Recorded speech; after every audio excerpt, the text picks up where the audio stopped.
మొత్తం అంతా అలా విడి తీసి ఫ్రంట్ నుంచి అలా ఫ్రంట్ నుంచి తీసి ఆ పక్కకెళ్ళి ఆ చక్రం కూడా ఏ పక్క వెళ్ళి ఫస్ట్ ఇక్కడ నుంచి ఎంట్రన్స్ ఉంది అలా వెళ్ళిపో అలా తీసుకుని వెళ్ళి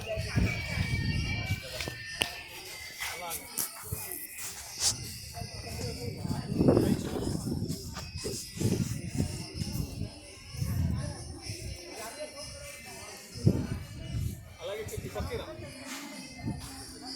ఆ పక్కన చక్రాలు మమ్మీ దగ్గర